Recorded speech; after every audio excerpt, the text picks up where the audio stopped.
Status Quo frontman Francis Rossi claims the band had to pay for Rick Parfitt's funeral. Status Quo's long-serving frontman has recently found himself under fire from members of late guitarist Rick Parfitt's family, following his death in December. But the rocking all-over-the-world hitmaker has now spoken for the first time since his friend's death, claiming he and the band had to pay for the rocker's funeral. Choosing his words carefully, the 68-year-old rocker appeared to hit back at claims he and the band had been mistreating Rick before his death, claiming Quo had to step in with arrangements for the service because the Parfitt family were dithering. The guitarist, who was the face of the Rocks band alongside Rossi, was living in Malaga, Spain when he died of an infection from a shoulder injury on Christmas Eve.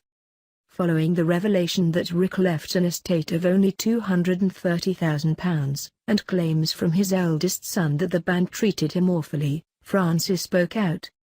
Sitting down with the Daily Mail, he said that he and the band had to pay for the body of his bandmate to be flown home to the UK. "I don't know why. There was some procrastination of some sort with insurance," he said, before adding, "and we also paid for the funeral because the family were dithering." Francis also took the time to address the claims made in April by Rick's son that the guitarist was being mistreated by the band. He said, "It's far from the truth. Rick was on his full money, everything was the same. We were earning money, and he was being paid. I can't understand why his boys were saying that, or why someone would tell them that." Mirror Online have contacted representatives for both Francis and Rick Parfitt Jr. for comment. Francis' claims came not long after Rick's widow, his third wife Lindsay, said she believes medical negligence played a part in his tragic death.